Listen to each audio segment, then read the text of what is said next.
Tribunal Constitucional entra en sesión vista la causa rol 2935, requerimiento de inconstitucionalidad presentado por un grupo de diputados respecto de parte de las glosas que indican referida a la gratuidad de la educación superior correspondiente al proyecto de ley de presupuesto del sector público para el año 2006. Tiene la palabra el señor relator Rodrigo Pica. Gracias, señor presidente. Con fecha 23 de noviembre de 2015, un grupo de 31 diputados que constituyen más de un cuarto de la Cámara han requerido a esta magistratura la declaración de inconstitucionalidad de las partes de las glosas que indican correspondientes al proyecto de ley de presupuesto para el año 2016 referidas al financiamiento de la educación superior bajo régimen de gratuidad.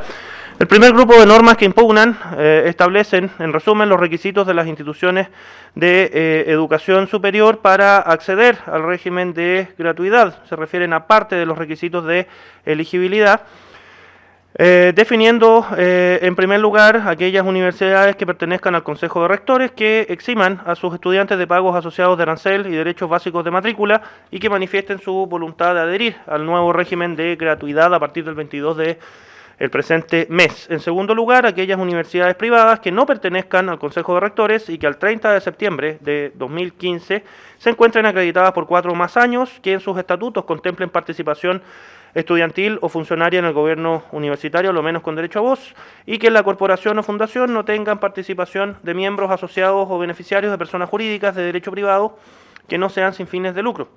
En tercer lugar, los institutos profesionales y centros de formación técnica con acreditación de 4 o más años y que estén constituidos bajo la forma jurídica de corporación o fundación. Impugna también el requisito de manifestar voluntad antes del 22 de diciembre de 2015 para acceder a gratuidad, la fórmula de cálculo del arancel que se introduce por el proyecto de ley de presupuesto y el tope de aumento de cupos en las carreras que accederán a gratuidad, el cual se fija en un 2,7% con respecto al año anterior. Impugna también el mecanismo de excepción de aumento de cupos y la remisión a la potestad reglamentaria para sancionar el incumplimiento de lo dispuesto en esta glosa. La segunda norma impugnada se refiere a la transformación de centros de formación técnica e institutos profesionales en corporaciones y fundaciones, conservando su acreditación para poder acceder a este nuevo régimen y contempla la norma además la obligación de futuras leyes de presupuesto de contemplar recursos suficientes para la incorporación de nuevos estudiantes. En tercer lugar, impugnan un grupo de normas sobre la transformación de centros de formación técnica e institutos profesionales, también en corporaciones o fundaciones, el plazo para ello y las normas referidas al arancel de referencia en lo relativo a la beca Nuevo Milenio. En cuarto lugar, impugna la norma referida a la información de mediciones en materia de evaluación de logros de aprendizaje. Los diputados requirientes exponen que en primer lugar estas normas infringen los artículos 4, 46, 63, numeral 20 y 67 de la Constitución Política de la República, en tanto desnaturalizan el objeto transitorio y excepcional de la ley de presupuesto. Se refieren latamente a la historia de la regulación de estas en las cartas del año 25 y 80 para concluir que es una norma sui generis con carácter especialísimo y restringido, con una reserva material específica en la Constitución que delimita su objeto e ideas matrices restrictivamente, agregando que puede entrar a regir sin ser aprobada por el Congreso, con plazos y trámite especial, que puede promulgarse estando cuestionada, que se publica solo un extracto de ella. Agregan que se separa lo permanente de lo anual en el marco de la ley de presupuesto y que este estatuto legislativo especial solo puede acceder a aquello que sea anual y transitorio, siendo inconstitucional que se incluyan normas permanentes en ella. Citan abundante doctrina y jurisprudencia desde el rol 1 del año 1971 en adelante, los fallos roles 254, 1005 y 1867 de este tribunal, y exponen que lo legislado en este caso no es solo el monto anual de los fondos en cuanto a la estimación de ingresos y egresos, sino que se crea un verdadero sistema permanente de asignación de recursos al establecerse en la ley de presupuesto el sistema de asignación, requisitos, causales, elementos y presupuestos, todas cuestiones que son de carácter permanente y que escapan a la mera estimación de gastos, vulnerando el objeto y la idea matriz de la ley de presupuesto, convirtiéndola justamente en lo que el constituyente quiso proscribir, un vehículo anómalo y privilegiado para establecer rápidamente legislación de carácter permanente, bajo el atractivo de la tramitación y aprobación rápida de su estatuto especial, regulando así materias ajenas a su objeto en una evidente inconstitucionalidad. Exponen que desde el fallo Rol 254 el principio general de legalidad presupuestaria incluye normas legales y decretos además de la Constitución, haciendo suyos y detallando las definiciones del decreto ley número 1263. Hacen suya la jurisprudencia de este tribunal en materia de ideas matrices, sobre todo en materia presupuestaria, analizando uno por uno los fallos dictados y resaltando las similitudes con el caso Rol 1 del año 1971, el cual se refería a subvenciones educacionales y en el cual se buscaba modificar su estatuto permanente. Las fojas 30 y siguientes se refieren latamente a la legislación permanente sobre financiamiento de la educación superior, constatando que su objeto excede con creces lo que se podría tratar en la ley de presupuestos, agregando que el propio gobierno asumió que el financiamiento de la educación superior bajo régimen de gratuidad debía ser abordado mediante legislación permanente, tal como se reconoció y comprometió en el mensaje presidencial del 21 de mayo pasado. Exponen que los requisitos de elegibilidad de las instituciones son propios de leyes permanentes, pues regulan organización y funcionamiento de las mismas, al igual que las materias generales de subvenciones, tal cual como se legisló recientemente en la ley número 20.845 sobre reforma a la educación escolar, de la cual también conoció este tribunal.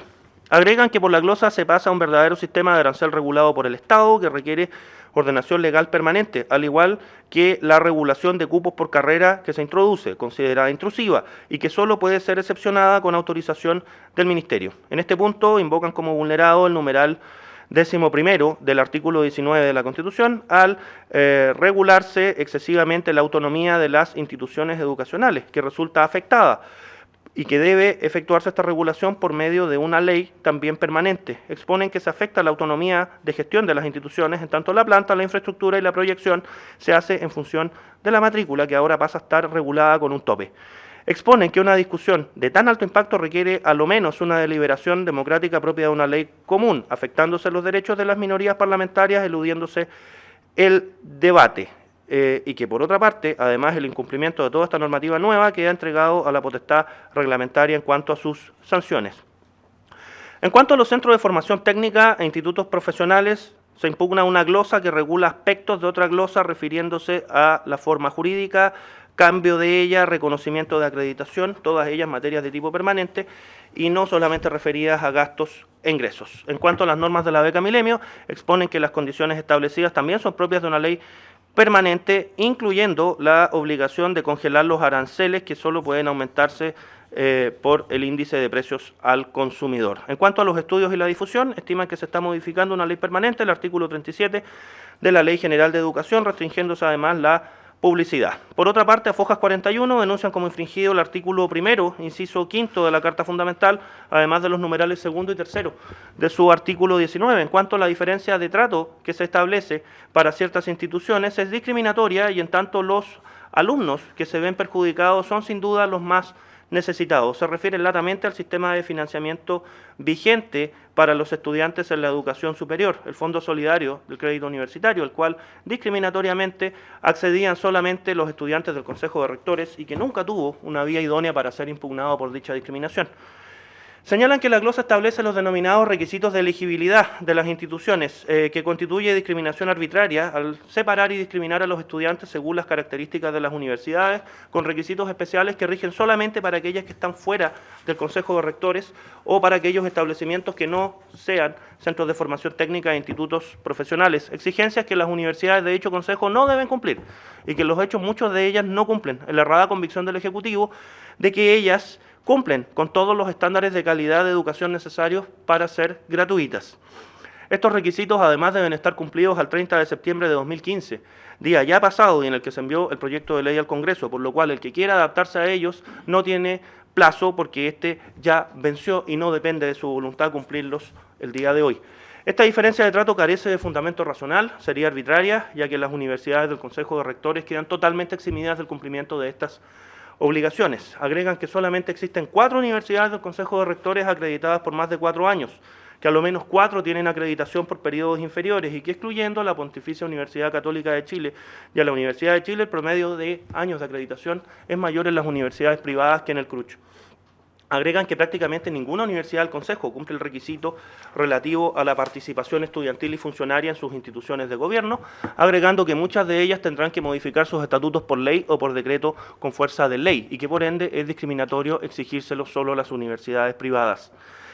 expone que todas las universidades privadas son corporaciones o fundaciones por imperativo legal y que la sospecha del legislador mediante la relación con empresas llama a constatar que según datos oficiales del Ministerio de Educación, las universidades del Consejo de Rectores también tienen relaciones con diversas sociedades que se detallan de foja 50 en adelante. En algún caso son más de 50 sociedades y en otros son más de 20, según el detalle que incluyen. Así, el requisito de no ser beneficiario de empresas solo se le impone a algunas, pero las del Consejo de Rectores lo infringirían abiertamente. Discriminación basada solo en la fecha de creación de las universidades y por la cual los estudiantes más necesitados quedarán fuera de la gratuidad si se encuentran en universidades privadas. Concluyen que las condiciones que se exigen a las instituciones privadas que están fuera del Consejo de Rectores son discriminatorias, arbitrarias, vulneratorias de la igualdad de oportunidades y de la igual protección en el ejercicio de los derechos, considerando vulnerado el derecho a participar con igualdad de oportunidades en la vida nacional, particularmente relevante en materia educacional, según los precedentes de este tribunal recientemente dictados en sentencias 2731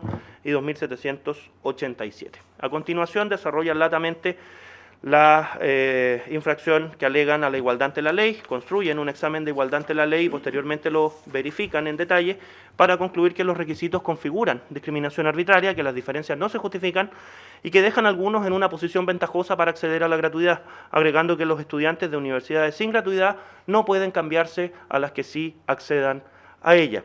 Sostienen que se vulneran valores como la inclusión, la diversidad, la no discriminación arbitraria, lo cual resulta especialmente gravoso para alumnos vulnerables que asisten a instituciones que de aquí en adelante serán calificadas como no elegibles.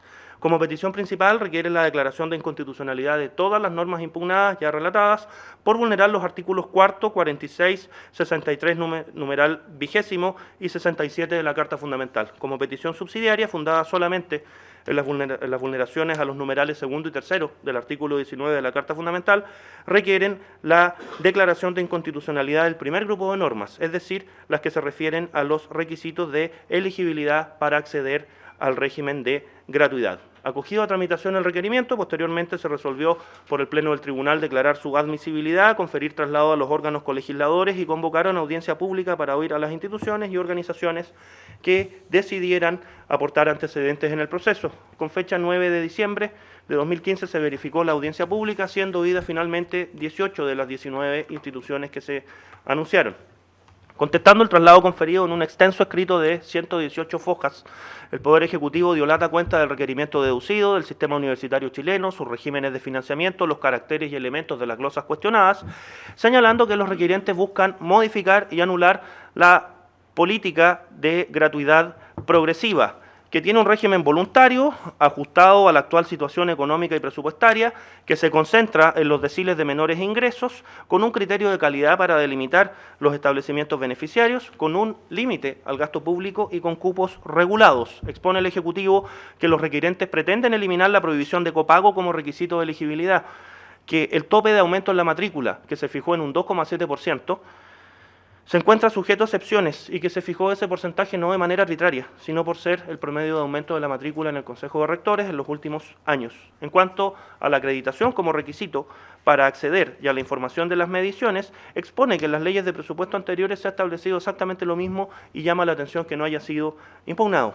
En segundo lugar, el Poder Ejecutivo se refiere latamente a la ley de presupuestos, sus particularidades, la doctrina y la jurisprudencia relativa a su estatuto, señalando que su idoneidad no ha sido discutida, que la formulación de políticas públicas a partir de la ley de presupuesto no es una novedad, dando una serie de ejemplos recientes al respecto. Expone que el Tribunal Constitucional se encuentra obligado a respetar el diseño de competencias e iniciativa exclusiva presidencial de la ley de presupuesto y que su competencia se limita a la sola supresión de normas inconstitucionales y que en ningún caso puede ser un legislador positivo, que su decisión, a diferencia de lo pretendido por los requirientes, no puede suponer la creación de políticas públicas nuevas, ni aumento de gastos sin violar la Constitución excediendo sus competencias, lo que dejaría en tela de juicio la seriedad fiscal y vulneraría todos los medios de control de gasto establecidos durante un siglo, a los cuales se refiere en detalle y que se podrían resumir en la proposición y estimación técnica del gasto por el Ejecutivo y la imposibilidad del Poder Legislativo de aumentar dicha propuesta. Agrega que la iniciativa exclusiva presupuestaria limita la intervención de los parlamentarios para dar seriedad y certeza al gasto fiscal, reglas que se pretenden eludir para modificar por decisión del tribunal las glosas ya aprobadas, sin cuestionar la legitimidad de la gratuidad ni la legitimidad de que el Estado pueda imponer requisitos y cargas para traspasar recursos fiscales. En cuanto a la forma, Se señala erradamente que las glosas serían inconstitucionales por violar la idea matriz de la ley de presupuesto al incorporarle materias que pretenden los requirentes serían permanentes y que violarían su objeto y el derecho de las minorías a participar en el debate legislativo, lo cual, señala el Poder Ejecutivo, debe ser rechazado porque nada obsta a que se incluya en la ley de presupuesto disposiciones de ejecución o administración sin que se infrinjan sus ideas matrices ni mucho menos la Constitución. Agrega que las glosas impugnadas carecen de carácter de permanente y no vulneran la Constitución al ser acotadas a la anualidad que corresponde en el tiempo. Agrega que no se viola el derecho de las minorías a participar porque a esta ley concurren todos los órganos colegisladores, los de mayor legitimidad democrática reconocidos en nuestro sistema constitucional, aun cuando esta ley tiene caracteres especiales, todo ello dentro del marco que la propia Carta Fundamental establece en el proceso legislativo. Así, las glosas se ajustan a la Carta Fundamental, implican la concurrencia de voluntades de los colegisladores democráticos, no se lesionan ni el principio democrático, ni las facultades del Congreso, ni el sistema de pesos y contrapesos, agregando que la deliberación no se disminuye, sino que se concentra a través de mecanismos como la Comisión Mixta Especial, siendo las glosas garantía de la deliberación y un límite a la discrecionalidad presupuestaria. En cuanto al fondo, se refiere latamente a la naturaleza de las glosas. El Poder Ejecutivo nuevamente descarta su permanencia, descarta que modifiquen legislación permanente y que alguna de ellas sea inconstitucional. Expone que no se imponen requisitos discriminatorios, pues los requirentes, para fundar su argumentación, pasan por desconocer la naturaleza progresiva de los derechos sociales, recogida por el derecho internacional, al cual se refieren en detalle, y la posibilidad de satisfacerlos de manera gradual en atención a la capacidad presupuestaria del Estado. Para implementar la gradualidad de forma progresiva es necesario recurrir a criterios diferenciadores, por lo cual la administración presupuestaria y la gradualidad exigen seleccionar y asignar recursos limitados de manera paulatina. Este principio que se aplica al derecho social a la educación constituye un verdadero mandato de optimización, según el cual deben adoptarse acciones tendientes a la gratuidad, sin afectar los beneficios ya concedidos, y en tal sentido la ley de presupuesto concreta una medida con implantación paulatina en la educación superior, con equidad social en el actual y limitado escenario presupuestario. Descarta la discriminación entre categorías de instituciones, pues ellas efectivamente son distintas, se encuentran en distinta situación y se fijan las condiciones más adecuadas para cada grupo de instituciones según su realidad, diferenciando criterios objetivos y sin discriminar arbitrariamente para asegurar educación superior de calidad a los jóvenes de menores ingresos. Es por ello que se reconoce como beneficiarias directas y primarias a las instituciones del Consejo de Rectores, entidad creada por ley que le reconoce funciones específicas de colaboración e información en materia de política educacional, a las cuales se refiere latamente detallando las normas específicas que le asignan dichas funciones, cuyas instituciones reúnen condiciones mínimas para asegurar una educación superior de calidad, con universidades que se someten a un estatuto de mayor control y regulación que las instituciones que están fuera de dicho consejo, como lo son, por ejemplo, las universidades privadas de creación reciente, distinción que desde hace muchos años se hacía en la ley de presupuesto para asignar recursos públicos y en la cual no se innova y que anteriormente no habría sido cuestionada. Profundiza el Ejecutivo latamente la naturaleza y funciones del Consejo de Rectores, detallándolas una a una, caracterizándolo como un órgano del Estado que cumple funciones públicas desde hace más de 60 años con representantes en otros órganos estatales y como una institución dedicada específicamente a la calidad de la educación, para detallar la diferencia de las instituciones que están dentro y fuera de dicho Consejo. Expone que en lugar de discriminar, como se pretende en el requerimiento, se reconocen situaciones distintas y que en lugar de establecer requisitos adicionales para las universidades privadas, se establecen estatutos distintos, otorgando la posibilidad de que las otras universidades privadas de mayor calidad puedan acceder a la gratuidad bajo ciertas condiciones, priorizando y focalizando así el uso de recursos públicos. Así, la acreditación se erige como un requisito de calidad. Se busca que los administradores de la universidad no se apropien de los fondos y que la democracia interna funcione como un verdadero control interno de calidad. A continuación, se refiere el Ejecutivo en detalle a cada uno de dichos requisitos y su justificación en la normativa legal vigente. Concluye que los requisitos para acceder a la gratuidad son del todo razonables, que obedecen a los legítimos fines de calidad de educación e igualdad de oportunidades, refiriéndose en detalle nuevamente a cada requisito, su función y sus elementos, tanto en universidades como en institutos profesionales y centros de formación técnica, concluyendo que todos son factores idóneos y razonables, descartando las alegaciones de discriminación. Por todo lo expuesto, el Poder Ejecutivo finalmente solicitó el rechazo del requerimiento. Concluida la tramitación, se ordenó traer los autos en relación Es todo, señor presidente. Muy bien, muchas gracias. Entonces, por los diputados requirentes, alega el abogado Arturo Fermandoa hasta por 30 minutos. Tiene la palabra. Muchas gracias, señor presidente.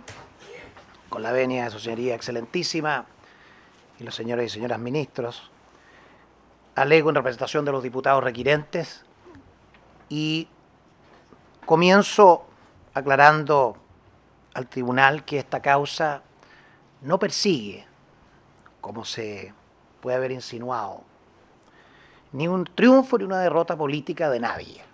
Tampoco pretende terminar con una política pública llamada de gratuidad. Esta es una política pública que la Presidenta de la República, elegida con una mayoría importante y respaldada por una mayoría parlamentaria, tiene derecho a proponer. Es una política pública que debe cumplir, dada la promesa que planteó.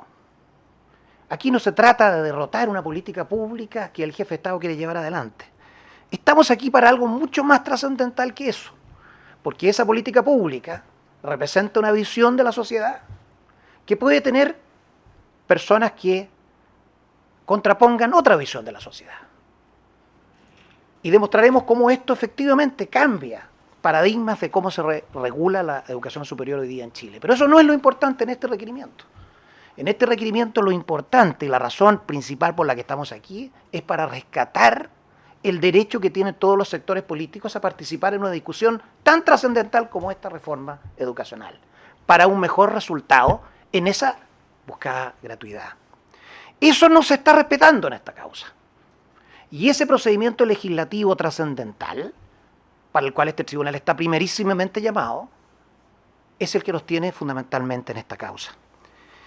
Voy a referirme entonces primero a este tema, a la inconstitucionalidad de forma que hemos planteado por vulneración del artículo 67 de la Constitución. Luego iré, quizás con menor dedicación, a los problemas de discriminación arbitraria evidentes que surgen de esta legislación contenida en una glosa presupuestaria. Y finalmente, tomaré algunos minutos, señoría, para replicar los argumentos de la Presidenta de la República. Entonces comienzo con el primer capítulo y quiero aquí, señoría, hacer la siguiente constatación. A toda inconstitucionalidad le llega su hora. Todas estas prácticas legislativas que desbordan la Constitución, pero que se realizan y que se ejecutan a través del tiempo. El fallo rol número 1 de este tribunal dice que esto se viene realizando desde 1942. Efectivamente se viene realizando. El argumento histórico, pero a toda inconstitucionalidad le llega su hora. Y esta es la hora, 10 de diciembre de 2015, en que esta práctica de sobrecargar la ley de presupuesto con contenidos sustantivos de reformas importantes sobre texto de ser glosas presupuestarias le llegó a su hora. Y esto me hace recordar tantas otras inconstitucionalidades de forma que han caído después de décadas de realizarse. Desde aquella famosa de las delegaciones tributarias del 116 del Código Tributario, cuando ya el director regional, en lugar de delegar en su inmediato dependiente, comenzó a delegar en 8 funcionarios y la justicia tributaria empezó a quedar en manos nadie sabe de quién. Entonces este tribunal declaró inconstitucional esa norma y dio origen a una reforma de la jurisdicción tributaria de la cual todos estamos orgullosos porque hay tribunales independientes. También recuerdo, por supuesto, todos los casos de Solve, Repete, que venían de tantas décadas en que se exigía al impactado por una multa la consignación de todo lo multado para poder reclamar siquiera, también fue declarada inconstitucional y se derogó por este tribunal. También recuerdo el turno de abogados en este mismo estrado, ese artículo 595 del Código Orgánico de Tribunales que venía de 1875, 150 años de aplicación, hasta que, producto de la reforma de familia, entonces, los tribunales comenzaron a designar abogados de turno, ya no esos opulentos y prestigiados abogados que con su tiempo libre se honraban de atender a quienes no tenían recursos, sino comenzó a designar abogados endeudados, recién recibidos, viviendo en regiones, apurados tratando de sacar su sustento, 10, 20, 50, 100 causas gratis. Entonces este tribunal dijo, no, Ya no se puede esta inconstitucionalidad, esta igualdad ante las cargas públicas que en algún minuto resulta tolerable, desborda y le llega a su hora. Pienso, señoría, ni hablar el caso del endeudamiento al Transantiago, que también pasó una vez por este tribunal, pero esa señal inicial, poco amistosa con ese endeudamiento sin ley, fue leída como voy a Washington, tomo un avión y me endeudo con el BID por $400 millones, cuando precisamente el proyecto de ley que se había enviado no había obtenido la mayoría parlamentaria. No se puede aceptar para siempre una práctica de forma de procedimiento como tolerable para la Constitución. En esta causa, señoría excelentísima, el vicio alegado no tiene domicilios políticos. Es sabido, una cosa que publicamos hace 3 meses, ¿ya? El propio presidente Salvador Allende, cuando él no tuvo la mayoría suficiente y se le quiso imponer prestaciones adicionales en el proyecto de ley de presupuesto del año 72, tuvo que recurrir al Tribunal Constitucional. Una viciosa práctica, dijo el presidente Allende, ha llevado a incluir en la ley de presupuestos disposiciones que regulan materias ajenas a ella, con el único y exclusivo objeto de obtener un despacho más rápido de las mismas. Cualquier norma que no se relacione directamente con el cálculo de entradas y fijación de gastos no es presupuestaria, y su inclusión en la ley de presupuesto constituirá clara transgresión a las disposiciones constitucionales que rigen la materia.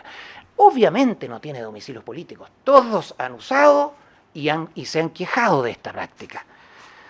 Hemos citado también en el requerimiento los ministros Belisario Velasco, vicepresidente de la República en aquel momento en la causa 1005 de este tribunal.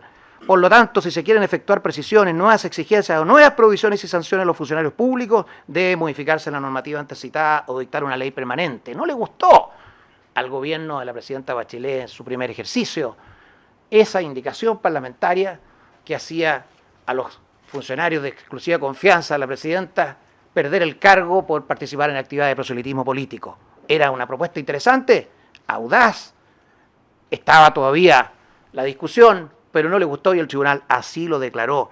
El diputado Jorge Burgos, recordemos en 2007, fue uno de los requirentes en ese caso, firmó, hoy ministro del Interior, por quien tenemos mucha estima, dijo ese escrito, estas características hacen que la regulación que contiene la ley de presupuesto debe ser la estrictamente indispensable para diseñar, controlar y ejecutar el gasto público.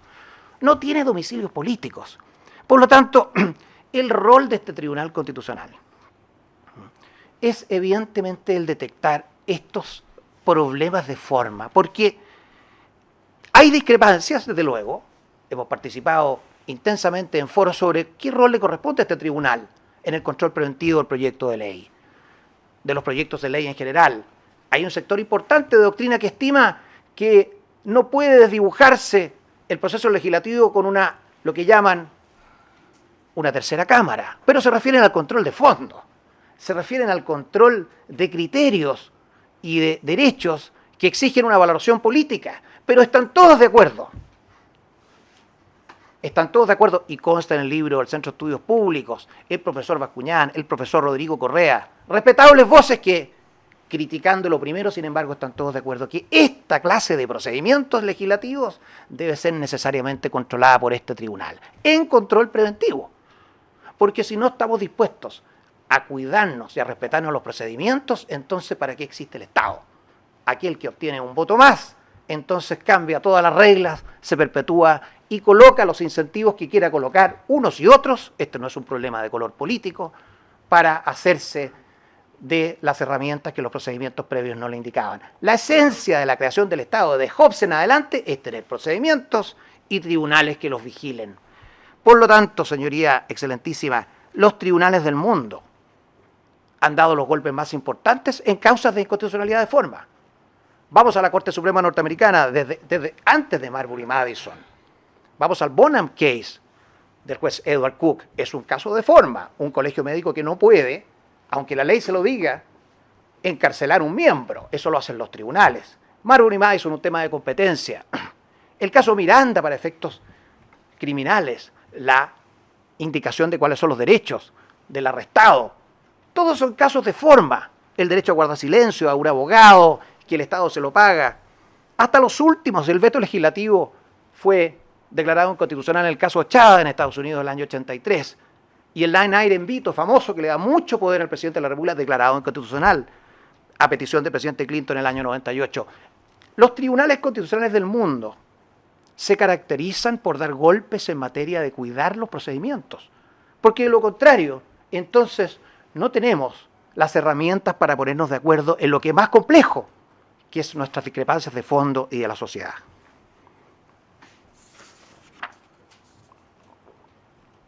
Vamos ahora a la naturaleza de la ley de presupuestos. Este es un tema que ha sido discutido en todas las latitudes. Es recordado por los autores lo que sucedió en la Prusia de 1862, cuando la Constitución de 1850 daba ciertos poderes a la Cámara Alta distintos a la Cámara Baja, y el rey Guillermo envía un proyecto para mayor financiamiento de las Fuerzas Armadas. La Cámara Baja cambia ese financiamiento, se lo niega, y la Cámara Alta lo repone, infringiendo sus atribuciones constitucionales.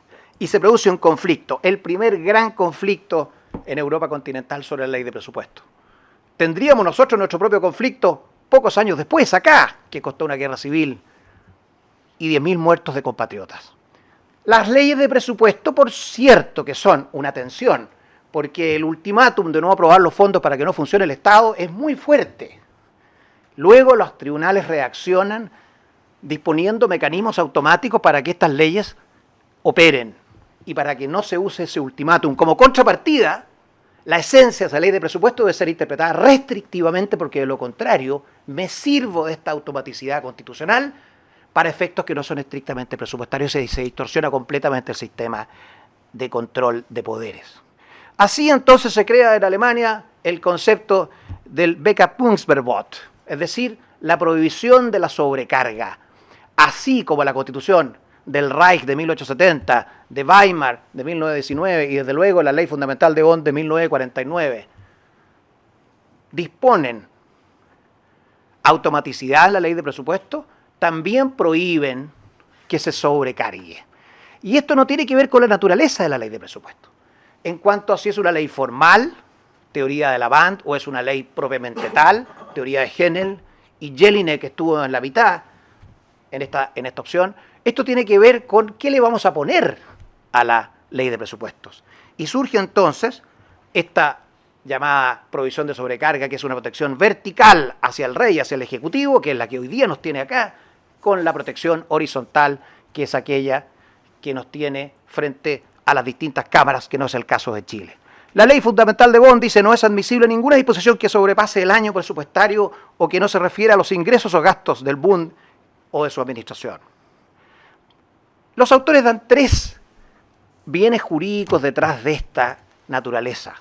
Primero, de proceso legislativo, cautelar las competencias de los distintos órganos. Segundo, de técnica legislativa y claridad normativa, es decir, la superposición de materias. Si aceptamos que la ley de presupuesto, como árbol de Pascua, se engrose con toda clase de normas y regalos, entonces se pierde la coherencia y la certeza jurídica. ¿Cómo es posible que gran parte del sistema de transferencias de recursos a la educación superior consten de glosas presupuestarias? Eso no es sano en un sistema legislativo que busca la certeza jurídica. Y también claridad procedimental, dicen los autores. Aquí hay una disputa política muy fuerte en la materia de presupuesto, y no podemos permitir que esa disputa política se traslade a todas las materias que se incluyen en ella, porque produce exactamente lo que está sucediendo en diciembre de 2015 en Chile. Produce pasiones, produce precipitación, produce aceleración, produce incentiva arreglos de última hora y finalmente una legislación poco prolija. Señoría, creemos que la glosa, especialmente la glosa 05, pero también la 04 y la 19 del programa 30 del capítulo 1 de la partida 9, envuelven una naturaleza jurídica que no es presupuestaria, en los aspectos y párrafos que delicadamente nosotros seleccionamos. Y creemos de que no, porque hay 4 razones que llevan a esta convicción. La más importante es que envuelven estas glosas una reorganización radical en la forma en que se concibe la educación superior en Chile. Esta es la más importante. Desde luego, para esto hay que hacer una apreciación de política pública, desde luego. Ayer su señoría escuchó a 18 organizaciones. Creo que vamos a estar todos de acuerdo en que aquí hay un cambio trascendental, fundamental. ¿Estaremos o no de acuerdo? Eso es otro tema. Pero se cambia el eje del financiamiento. Desde el financiamiento a los estudiantes, subsidio a la demanda, por un financiamiento a las instituciones, subsidio a las instituciones. Hoy día el 70% del financiamiento va a los estudiantes. Eso va a descender después de esta glosa a un 50%. Son 536.000 millones de pesos que comienzan a regirse por otro principio inexistente en 35 años. Ahora, naturaleza jurídica. Evidentemente que un segundo elemento sustantivo es, al Estado ya no le da lo mismo la naturaleza jurídica de las instituciones. Comienza a pedir requisitos como lo hizo la reforma escolar para asegurarse de que no exista lucro. Requisitos ya de miembros, beneficiarios y asociados. Requisitos a los CFT e IP, es decir, Institutos Profesionales y Centros de Formación Técnica, que hasta el día de hoy, 15 de diciembre de 2015, perfectamente pueden tener fines de lucro y con efecto retroactivo al 30 de septiembre ya no lo pudieron tener porque el legislador busca un cambio sustantivo. Nadie me puede decir que esto no es un cambio sustantivo de cómo se ve a la institución. Los aranceles pasan a ser regulados en este régimen de gratuidad. Por lo tanto, naturalmente hay un cambio trascendental. Estamos en un sistema en el cual los precios, solo por excepción, son fijados por la autoridad. En casos de monopolios naturales, en casos muy excepcionales, aquí hay un servicio que pasa a ser regulado en su precio. Esa es una visión distinta. Puede ser correcta, incorrecta, adecuada o inadecuada. Lo importante es que es un cambio. Por eso que estas glosas cambian el panorama, el paisaje jurídico en la educación superior. Y desde luego hay un cambio en la relación entre las instituciones y el Estado. Ahora deben firmarse convenios. Ahora pasamos a estar mucho más dependientes de ese arancel que fija la autoridad. Hay una relación muy distinta que cambia del Estado al estudiante, al Estado a una institución. Pero más importante, señoría excelentísima, creemos que estas glosas son evidentemente extrapresupuestarias porque así lo han reconocido las autoridades gubernativas de nuestro país. Desde el programa de gobierno en que se dice esta propuesta plantea un cambio de paradigma. Es evidente que es un cambio de paradigma, todo esto que hemos estado hablando. Para la fijación de aranceles se creará una nueva institucionalidad. Es obvio que hay un cambio sustantivo que no es glosario. No puede ser glosario. Dice el mapa de la reforma educacional 2014 emitido por el Mineduc, un documento, frases del tipo siguiente: se sentarán las bases que cambiarán el modelo con que ha operado el sistema de educación superior en las últimas décadas. ¿Qué me puede negar que esto es un cambio? Evidente que es un cambio. Y discutiremos el cambio. Lo interesante aquí es que este cambio se anticipa y se coloca en glosas. Eso es extrapresupuestario. El director de Educación Superior también dijo a la prensa: así la relación entre estudiante e institución es reemplazada por el Estado y la institución. Son innumerables las afirmaciones de las autoridades que reconocen esto. Pienso que ahí hay una honestidad en reconocerlo. Pero también hay razones jurisprudenciales. Los 4 fallos de este Tribunal Constitucional en materia presupuestaria, desde el rol 1, el 254, el 1005, el 1817, dan los parámetros que permiten concluir fácilmente que estos son temas que van más allá de la determinación de ingresos y gastos. Eso lo entiende cualquier persona. La pregunta es, ¿vamos a aceptarlo o no? Hay una razón también democrática, porque la presidenta ha dicho que la ley de presupuesto también es democrática, que tiene estándares de debate, esta comisión mixta presupuestaria.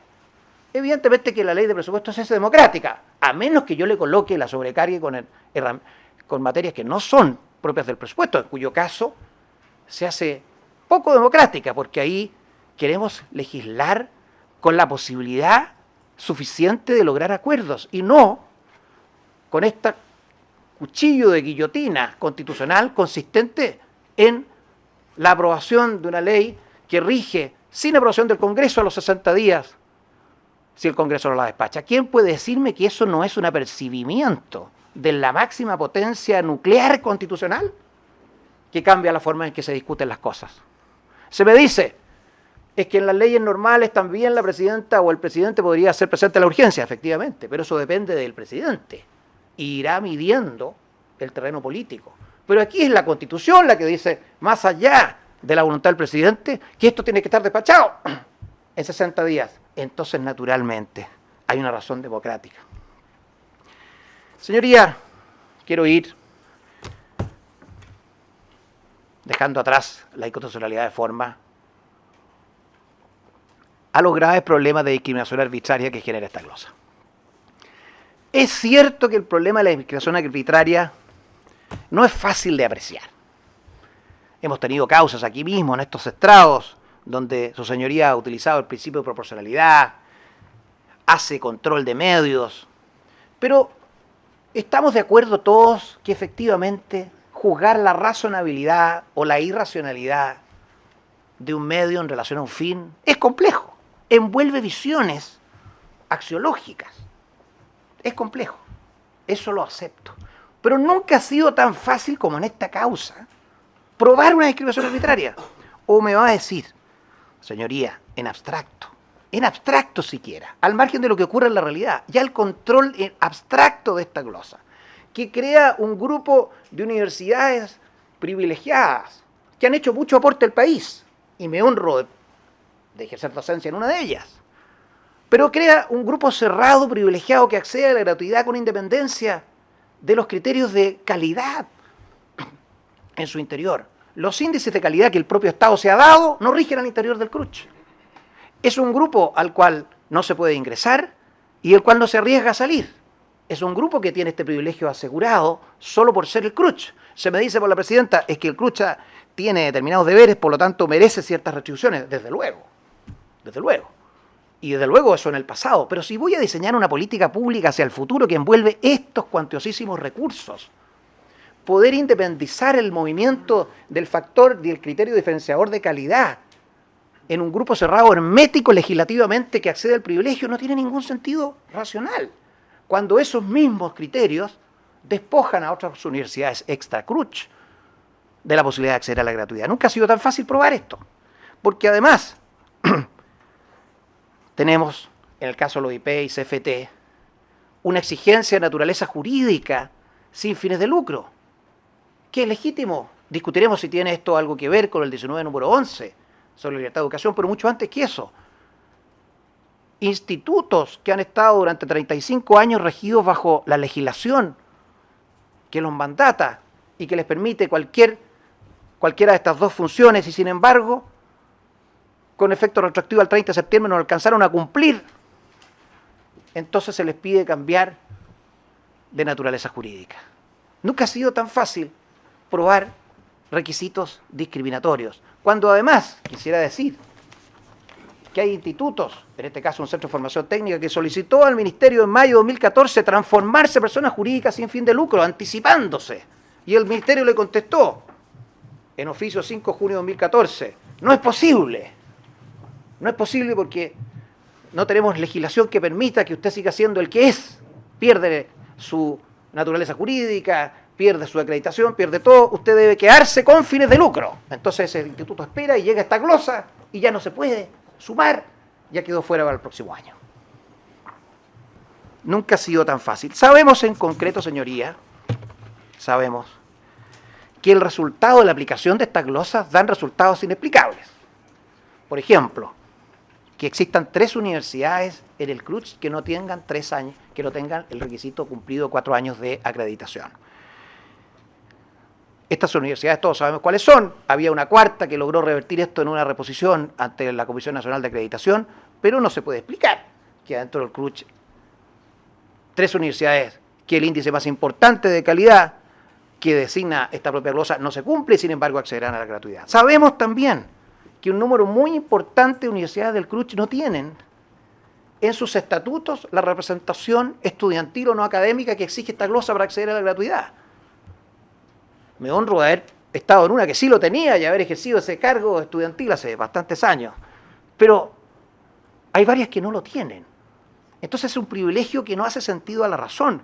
También sabemos que todas las universidades del CRUCH tienen sociedades relacionadas con fines de lucro. Hay químicas, inmobiliarias, sociedades de inversión, legítimas. El legislador las quiere proscribir. Sin embargo, adentro del CRUCH, esto está exento.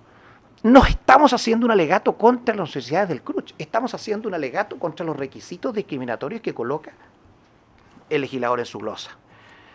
Señoría, en los últimos minutos quisiera tomar algunos de los argumentos del presidente de la República. No tenemos el tiempo para todos ellos. Pero se nos dice, entre otros, que la ley de presupuestos es apta para desplegar políticas públicas. Que no es consistente que los diputados vengan a impugnar esta política pública cuando en el pasado así ha ocurrido y cuando, como ley y como instrumento financiero, es esencialmente un desplegador de política pública. Sin duda, pero tiene limitaciones esto. Es efectivo que la beca Nuevo Milenio, el ingreso ético familiar, la asignación liceos bicentenarios, tantas prestaciones que distintos presidentes han incluido en glosas, pero hay una gran diferencia, que las prestaciones que se incluyeron glosariamente en el pasado no alteran el sistema que regía en leyes permanentes. La gran diferencia con las glosas 4, 5 y 19 aquí es que estas van contra los principios que rigen el sistema de financiamiento de la educación superior. El que no entiende eso, evidentemente, no va a entender nunca nuestro argumento. Dice también la presidenta que si acoge este requerimiento, el tribunal se transforma en un legislador positivo, que viene a imponer la forma en que se legisla. Dice tal cual la presidenta. Declarar la inconstitucionalidad de las glosas tendría como efecto eliminar los requisitos exigidos. Esto implica que se eliminaría la distinción y concluye que esto transformaría al tribunal en legislador positivo. No es así, señoría.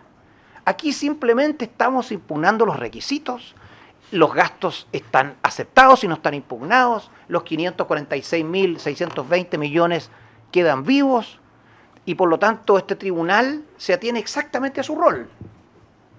Detecta los preceptos inconstitucionales y los expulsa del ordenamiento jurídico. El requerimiento ni el fallo aumenta ni disminuye los gastos. Por cierto que no.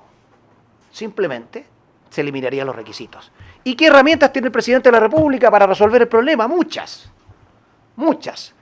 El aumento de las becas, tiene las herramientas legislativas, tiene las herramientas presupuestarias para eso.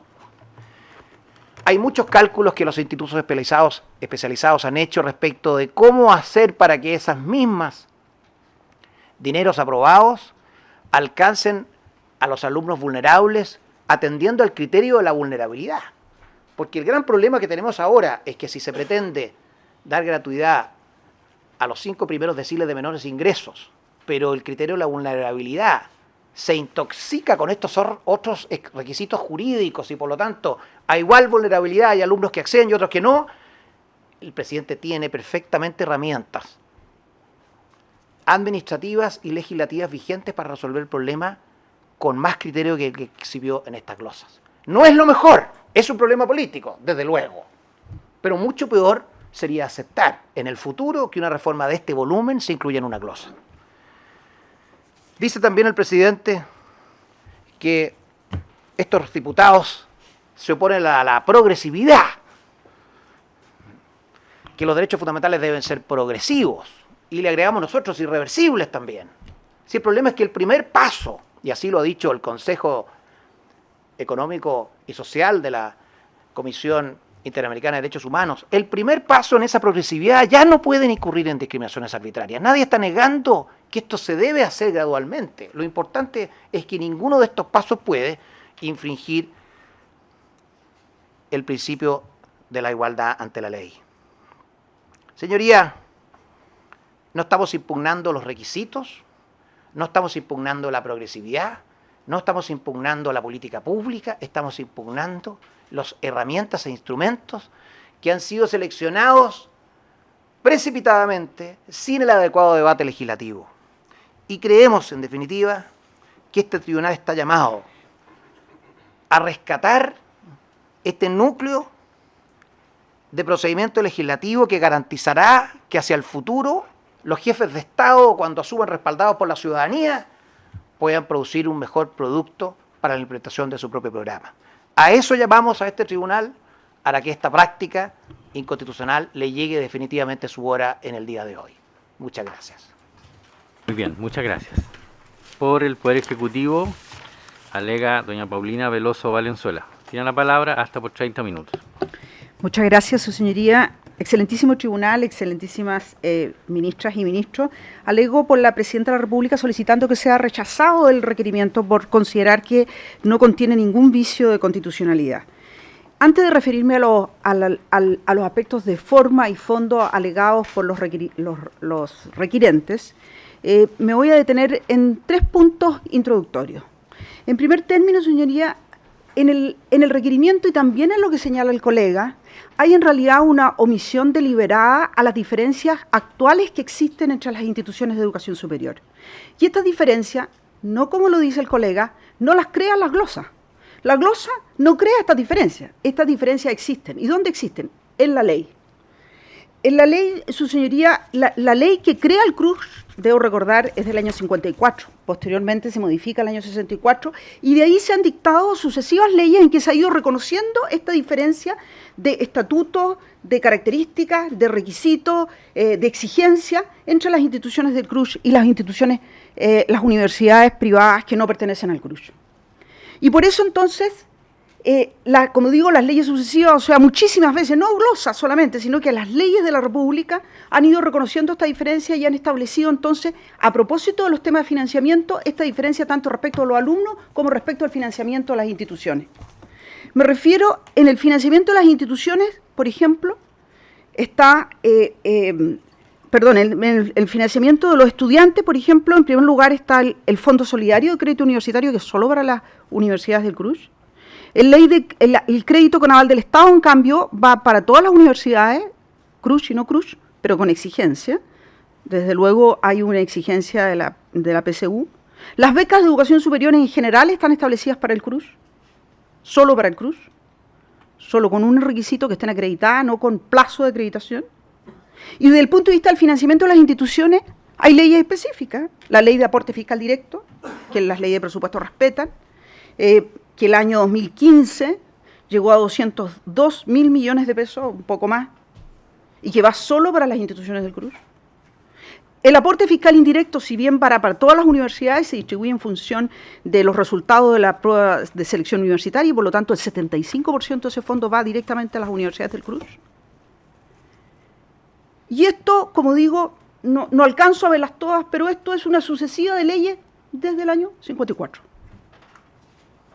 Entonces, su señoría, digámoslo claramente, la glosa no está creando ninguna diferencia.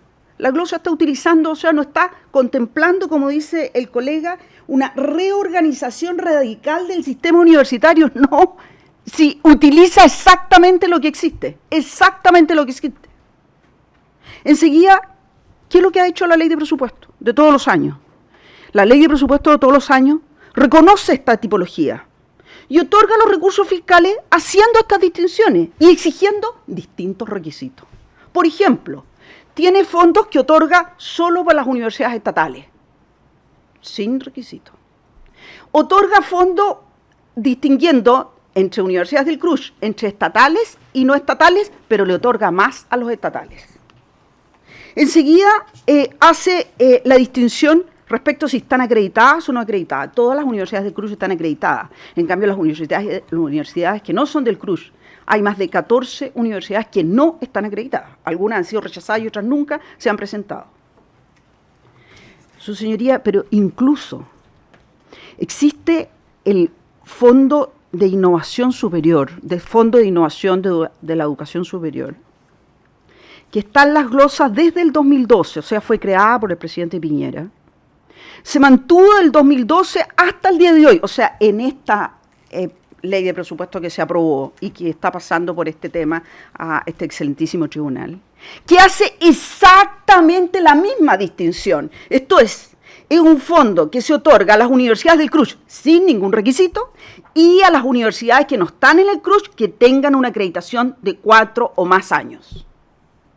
Yo no creo que el presidente Piñera, que fue el que propuso este fondo, que se mantiene hasta el día de hoy, que curiosamente no fue impugnada esta otra glosa, que hace este distingo, pero esta glosa no fue impugnada, que es la número 10 de la misma partida y del mismo programa. Y que está en las glosas 08 y 09, su señoría, el Ejecutivo entregó dentro de los documentos las leyes de presupuesto del Ministerio de Educación desde el año 90 en adelante, como para que se pueda ver que, así como si yo miro el 2015, tiene 75 páginas el Ministerio de Educación y tiene 205 glosas. De manera que ahí se puede ver efectivamente la evolución. ¿Qué estoy señalando con esto que acabo de decir? Que la distinción que hace la glosa cuestionada y las glosas cuestionadas no cambian la situación actual, legal, y que ha sido, como digo, reconocida hasta ayer, no solo por los representantes de este gobierno, sino que, como acabo de decir, incluso por los mismos parlamentarios que ahora están impugnando esta glosa. Por lo demás, si uno ve los informes de la Contraloría General de la República, donde hace informes sobre el financiamiento de las universidades, parte de la segunda página mostrando la tipología. Ya se te distingo. Universidades del CRUSH, dentro de las que están las estatales y las privadas tradicionales, las universidades que están fuera del CRUSH, y hace, por lo tanto, el distingo de los financiamientos, de todo el financiamiento, lo hace a través de discurrir en torno a estas distintas instituciones. Puede ser, algunos han señalado y se ha discutido sobre si corresponde que a futuro se pueda mantener exactamente toda esta tipología. Eso es otro tema. Pero la glosa es un pretexto, pues. Si la glosa lo que está haciendo es reconociendo lo que existe, no está innovando en esta materia. Lo que ha innovado, lo que constituye la innovación, no está en cuestión, porque está en el ítem respectivo, que es la gratuidad y el monto. Y eso lo ha señalado el colega, lo dice el requerimiento, no está impugnado. De manera entonces que la conclusión que se puede obtener desde ya es que en realidad lo que se pretende a través del requerimiento, olvidándose de la existencia del CRUSH, después me voy a referir a las razones que pueden existir para mantener esa diferencia, pero para mantener esa diferencia es la ley. Digo, lo que en realidad se pretende es dibujar de otra manera la estructura jurídica de las universidades. Y yo me pregunto si la vía es hacerlo a través de un fallo del Tribunal Constitucional, porque eso es lo que se pretende. Podría hacerse de algo, como digo, que viene desde el año 1954 y que así se toma posteriormente, y por eso que en el DFL4, en el artículo primero, se le da el aporte fiscal directo solo a las universidades del CRUSH. Y posteriormente, cuando se crea un financiamiento a estudiantes que puede abarcar a todo el espectro, también se hace discriminaciones, ahí se hacen discriminaciones básicamente respecto a la prueba de selección universitaria, exigiendo un cierto mínimo, y por lo tanto llevando a las universidades que no son del CRUSH a que utilicen un mecanismo que es creado y es del CRUSH para que puedan tener acceso a aquella beca. O sea, lo que estoy diciendo es que el requerimiento omite de una manera absolutamente deliberada cuál es la situación actual de la estructura jurídica de las universidades e institutos de educación superior. Y que uno puede preguntarse ahora si hay razones. Ese es otro tema, si hay razones para que la ley haya sostenido hasta el día de hoy aquello. Me voy a referir enseguida a esta situación. Pero quiero partir por señalar que realmente esta omisión, más que deliberada, diría yo, incluso contumaz, de querer hacernos aparecer el Ejecutivo a través de la glosa, creando esta situación. Como digo, el distingo que se hace en la ley de presupuesto entre educaciones del Estado, educaciones que no son del Estado, privadas del CRUSH, privadas que no son del CRUSH, y estableciendo distintos requisitos y otorgando distintos dineros, mucho más, por cierto, para las universidades del CRUSH, lo ha hecho la ley, es ley permanente, y en algunos casos se ha establecido las becas a través de las distintas leyes de presupuesto desde el año 90 a la fecha. Un segundo tema que quisiera mencionar también como introductorio es respecto a las glosas.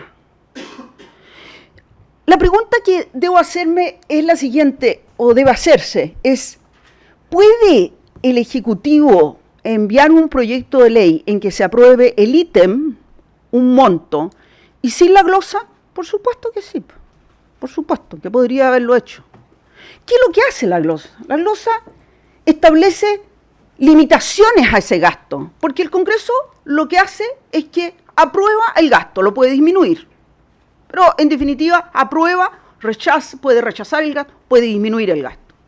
Una vez que lo aprueba y aprueba el ítem, y el ítem es sobre la gratuidad, eso que es lo nuevo, no está en discusión,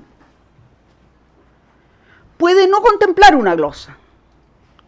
¿Y cómo lo hace entonces? ¿Cómo lo hace? ¿Cómo lo ha hecho a lo largo de la historia? ¿Lo hace por reglamento? O bien puede efectivamente ejecutarlo de acuerdo a los mecanismos tradicionales de ejecución que se rige por la ley de administración financiera del Estado.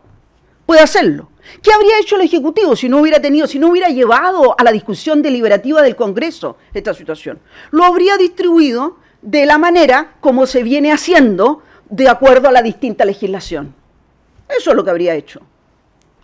Pero el Ejecutivo, en definitiva, quiso llevar esta discusión al Congreso a través de glosa. Como digo, con la glosa, en definitiva, lo que vienen a hacer es limitar el poder del Ejecutivo.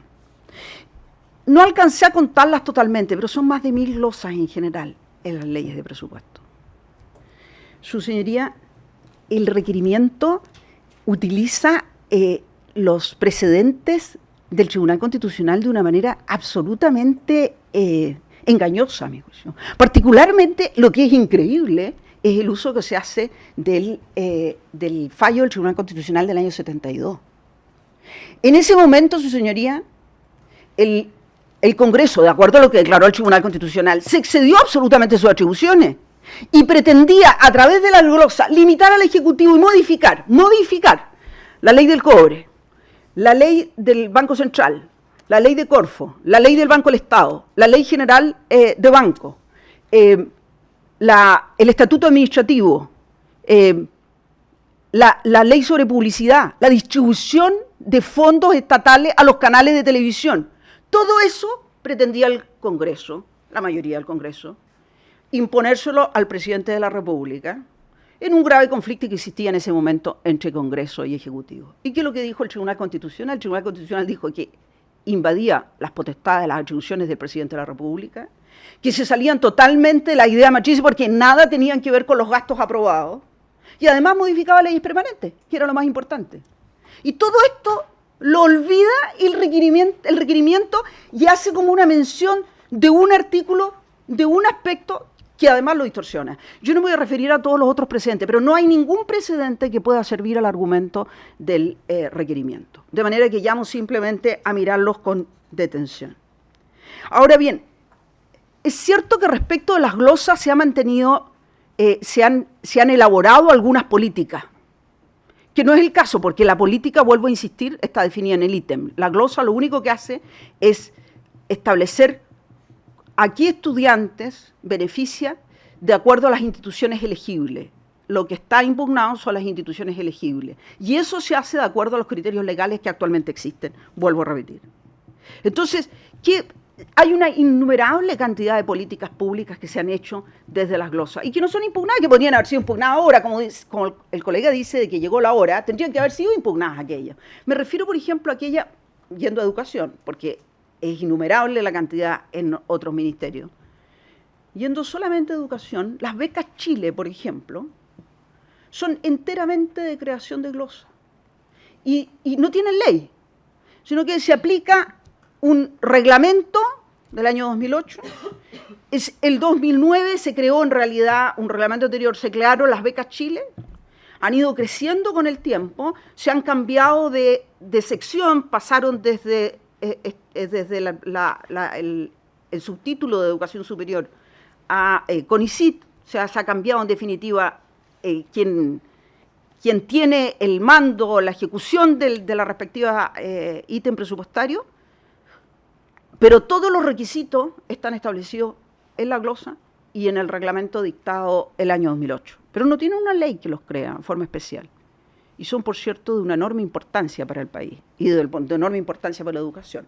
Si uno lo mira desde el punto de vista de criterios de una viabilidad, que los requirentes creen que es el criterio que hay que aplicar solamente, por cierto, no cumple ningún requisito al respecto, porque eso se concentra en las universidades de más alta acreditación, y las universidades de más alta acreditación y con más altos puntajes que quedan afuera no están en los 5 últimos deciles, o los 5 primeros deciles de las personas en situación de mayor vulnerabilidad.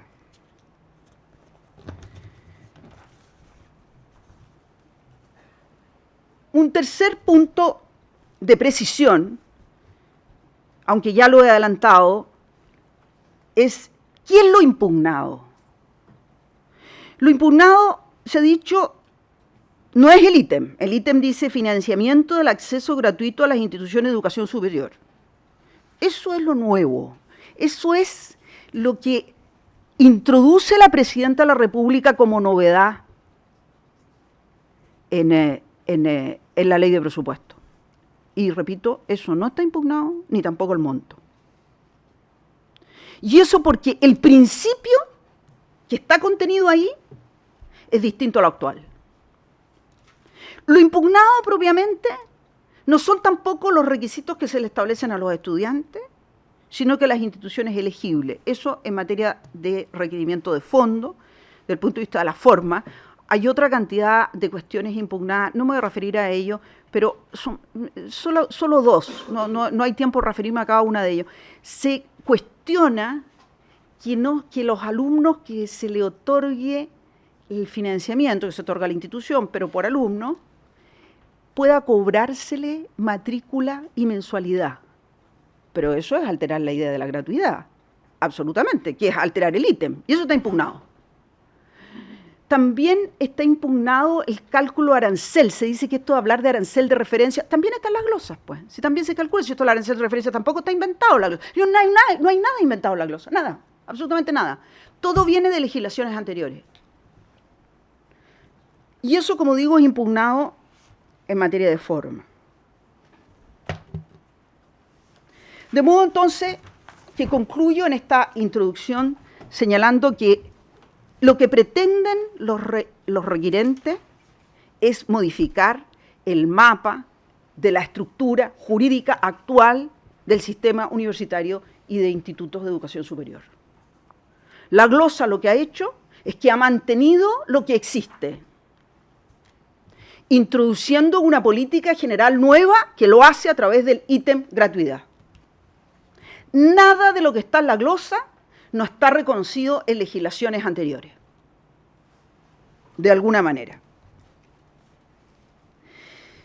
Es cierto que en el escrito presentado, la Presidenta de la República señala cuál es el margen de atribución del Tribunal Constitucional, pero no porque el Tribunal Constitucional no lo conozca, sino porque se está haciendo referencia que el requiriente parece que no conoce el margen que tiene el Tribunal Constitucional.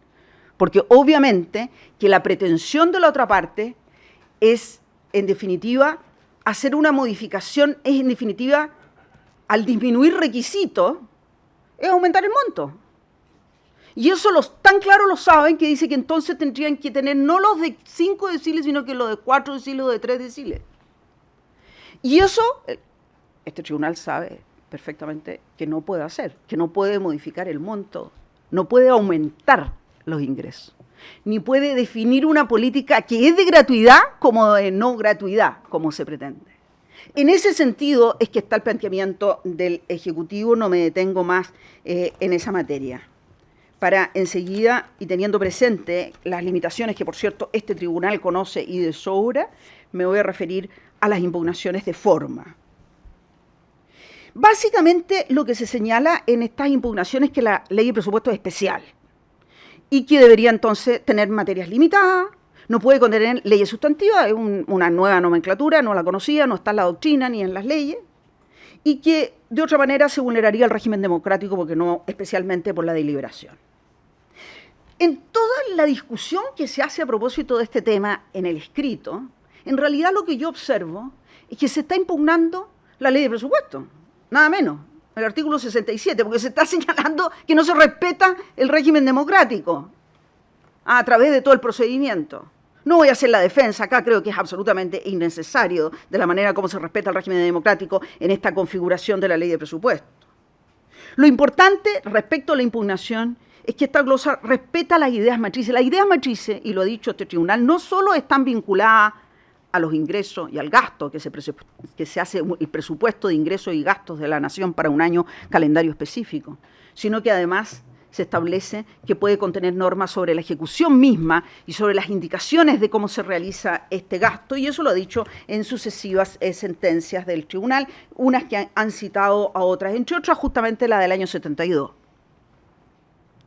Enseguida, esto de que existen unas leyes sustantivas, yo creo entender que los señores diputados quieren decir leyes importantes. Entonces, que como serían leyes importantes, y agregan la gratuidad. Sí, pero si la gratuidad ya estamos claros que no está impugnada.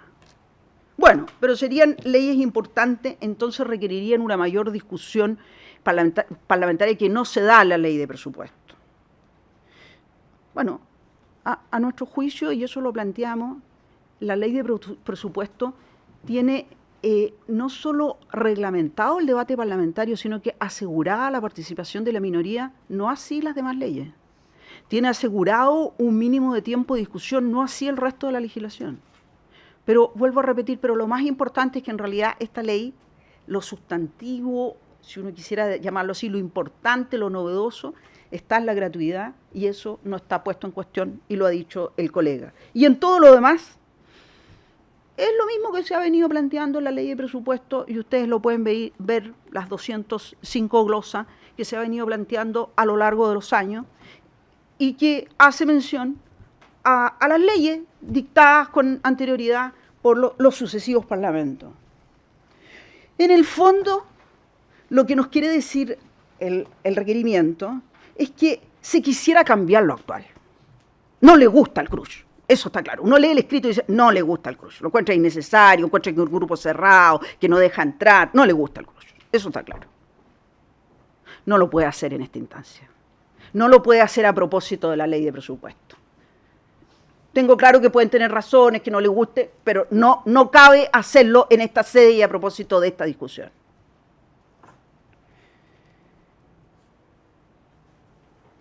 De más está decir que justamente las glosas lo que pretende es limitar al Ejecutivo en esta autorización que tiene de los gastos y determinar cómo hace esta distribución.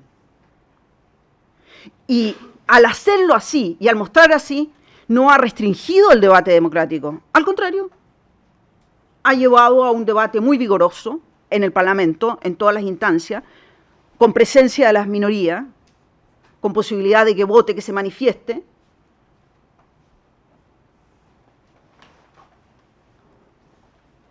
Incluso hasta llegar al Tribunal Constitucional. En definitiva, desde el punto de vista de la forma, las glosas impugnadas respetan las ideas matrices de la ley, porque se están refiriendo específicamente a un gasto, no constituyen ni modifican leyes permanentes, que son las limitaciones que existen desde el punto de vista de forma. Al contrario, respetan las leyes permanentes, que es lo que la otra parte justamente quiere hacer, no respetar las leyes permanentes y mostrar todas las universidades de la misma manera. Respecto a las impugnaciones de fondo.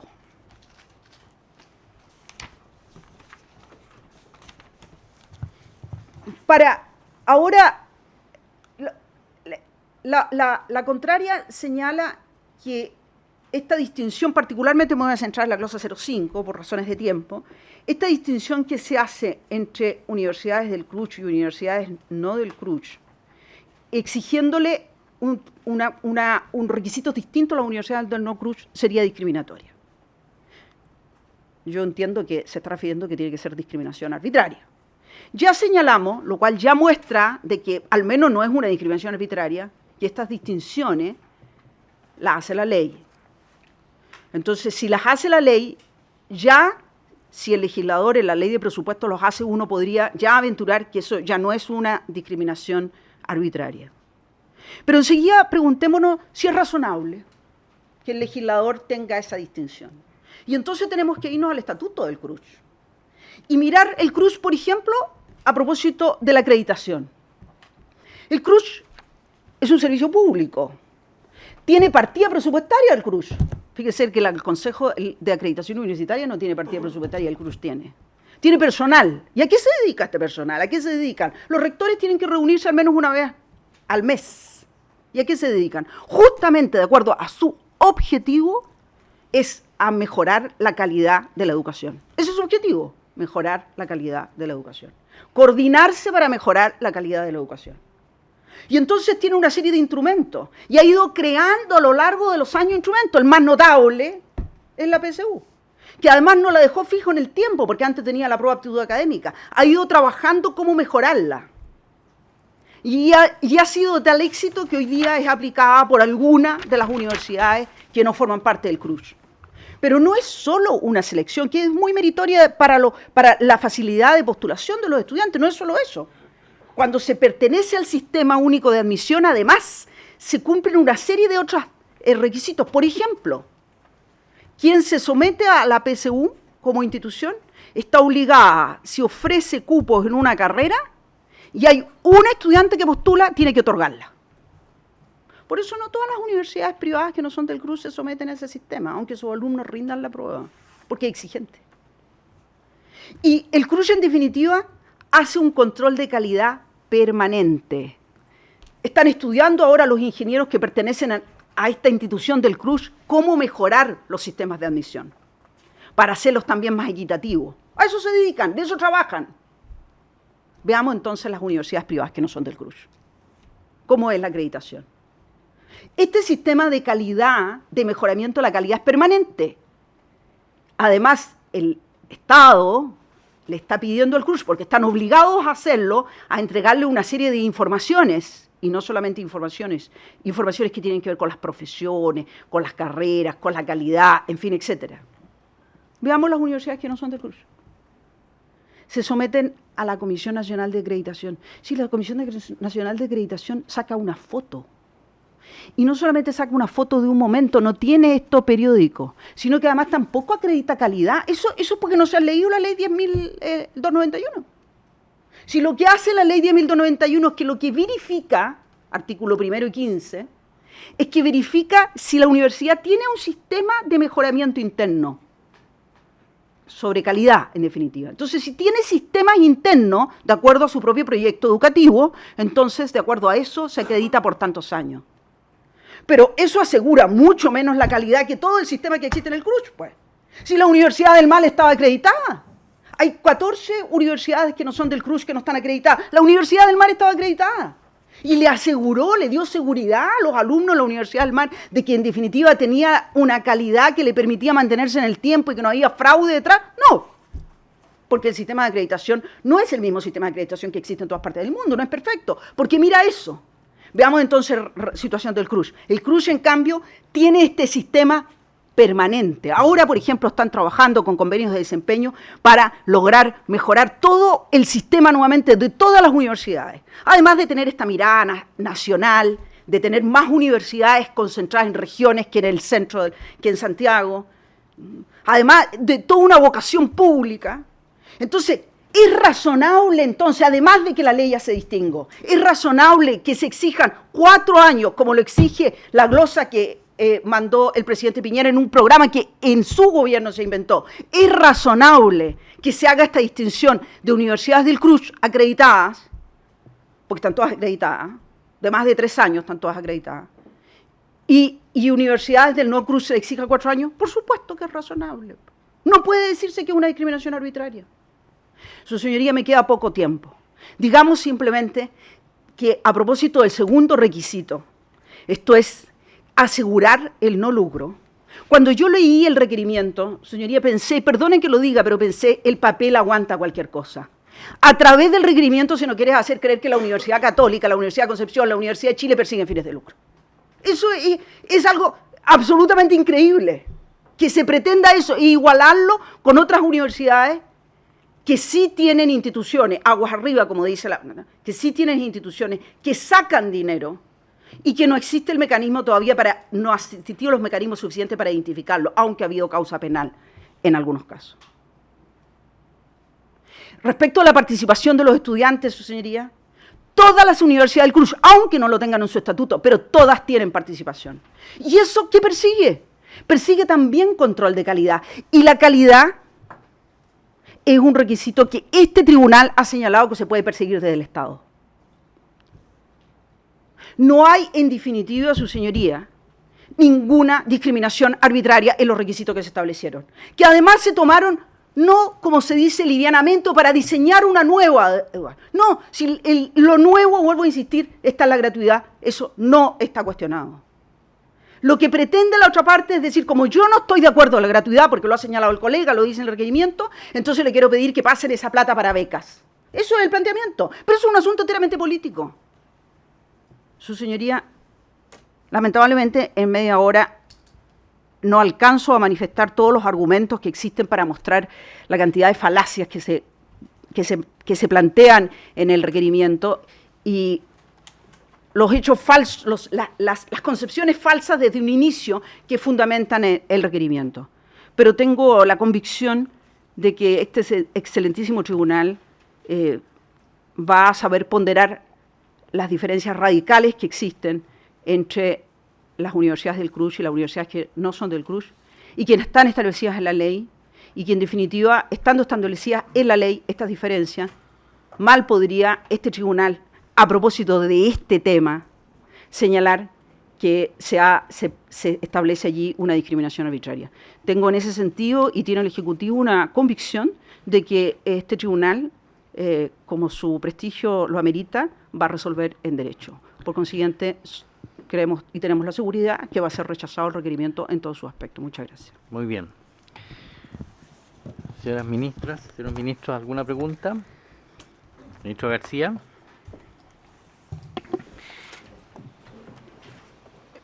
El requerimiento plantea un volumen importante de asuntos y las limitaciones de tiempo a veces han impedido examinar algunas cuestiones con mayor profundidad. Entonces quisiera preguntarle por su intermedio, presidente, al abogado de los requirentes que profundice, y quiero ejemplificarlo, en la glosa relativa a las reglas de evaluación, cómo a su juicio vulnera la Constitución el establecimiento de esa glosa. Y a la representante de la señora presidenta, que haga el juicio de igualdad en relación, lo acaba de hacer en relación a las universidades, pero si puede extender el juicio de igualdad a los centros de formación técnica y a los institutos profesionales. Abogado Fernández, tiene la palabra. Presidente, ¿a qué se refiere con regla de evaluación el ministro en su pregunta? Reglas de medición que ustedes cuestionan. A reglas de medición. Sí, bueno. Nosotros estamos impugnando esa parte de la glosa porque la ley permanente lo que obliga es la difusión de todas las evaluaciones con una dimensión nacional y individualizada. Y lo que hace la glosa es restringirla únicamente en cifras globales. Entonces hay un cambio de lo establecido en una ley permanente que nos parece al margen de si es conveniente o no es conveniente privar de la información al apoderado respectivo. Lo que está haciendo es alterando una norma de transparencia contenida en una ley permanente. Y por lo tanto nos parece que no procede de acuerdo a la Constitución, fundamentalmente por el artículo 67 en la forma respectiva. Yo quisiera precisar, si me permite, presidente, más allá de la respuesta, sobre una... Es que solamente por error de hecho, si en las preguntas se alude al tema, puede precisar el conforme, tema. Eso. Conforme. Abogado Veloso. Muchas gracias. Parece que lo había dejado abierto, ¿no? Sí. Respecto a los institutos profesionales y los centros de formación técnica, se exigen dos requisitos en la glosa, que son los años de acreditación y el que se constituyan como personas sin fines de lucro. En definitiva, esto estimamos que es constitucional en la medida en que ambos objetivos, es decir, ambos miran el objetivo de la calidad y a su vez el que estén establecidos sin fines de lucro acredita que los montos que se reciben por vía del estudiante, pero que en realidad lo recibe la institución, van a ir destinados a la educación.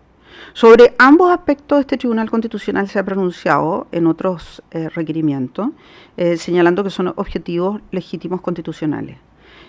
Por consiguiente, estimamos que en ese sentido efectivamente se puede sostener estos requisitos. Hay que hacer presente, su señoría, que todos los requisitos en el fondo están mirando, por una parte, se está otorgando gratuidad a las personas de más bajo ingreso, pero tiene que haber una seriedad del Estado en el sentido de darle seguridad que una persona que, sin perjuicio que se le pague la matrícula y el arancel, puede significar un enorme esfuerzo para su familia, no se vaya a encontrar con la frustración más tarde que un título que no le sirva de nada porque la universidad era una universidad de papel. Y recordemos, o en este caso los institutos de formación técnica, recordemos que para constituirse, en el caso de los institutos de formación, los institutos profesionales y los centros de formación técnica, la ley permite que se puedan constituir sin fines de lucro. Nos está en ese sentido modificando la legislación otra vez ahí en relación a lo que ha señalado el requerimiento. En definitiva, estas exigencias tienen el propósito de decirle a los estudiantes que van a tener la protección del Estado, no solo en el sentido que se les va a otorgar los recursos para que puedan estudiar, sino porque el Estado también va a asegurar de que van a estudiar en establecimientos educacionales que tienen prestigio, que van a otorgarle un buen estudio. Sobre todo eso hay que mejorar a futuro, por cierto, pero por el momento es lo que existe y por eso que en definitiva se han establecido todos estos requisitos. Y en el caso de los institutos profesionales y los centros de formación técnica, estos dos requisitos, como digo, están orientados hacia bienes jurídicos y hacia objetivos que este tribunal ha estimado objetivos constitucionales, legítimos constitucionales. Muy bien. ¿Alguna otra pregunta? Ministra Peña, ministro Romero, ministro Atelier. ¿Alguien más por este lado? En ese orden. Ministra Peña. Muchas gracias por su intermedio, presidente, y de conformidad a lo dispuesto en el artículo 69 de la Ley Orgánica de esta magistratura, quisiera invitar al abogado de los diputados requirentes y naturalmente con traslado a la abogada que representa a su excelencia, la Presidenta de la República, a alegar sobre el siguiente vicio de constitucionalidad que le explico. No se ha mencionado en el requerimiento como norma específica constitucional transgredida el artículo 7º de la Constitución. No obstante, a fojas 33 leemos en el requerimiento que la regulación del financiamiento de la educación superior en materia de ley ordinaria, la ley de presupuesto sería ley ordinaria. Y cuando el ministro García le pregunta recién a usted por la última de las glosas impugnadas, que es la que tiene que ver con la Agencia de Calidad de la Educación, se señala ahí que lo que estaría ocurriendo es la infracción de una norma de carácter orgánico constitucional. Entonces, mi invitación por intermedio del presidente de esta magistratura es invitarlo a alegar sobre una posible infracción al principio de competencia conforme al artículo 7º de la Constitución en el ámbito propio de la ley de presupuesto, que ustedes han afirmado que es una ley ordinaria, y que eventualmente podría haber invadido el campo de leyes orgánicas constitucionales. No sé si se entiende la pregunta. Muy bien. Abogado Fernando.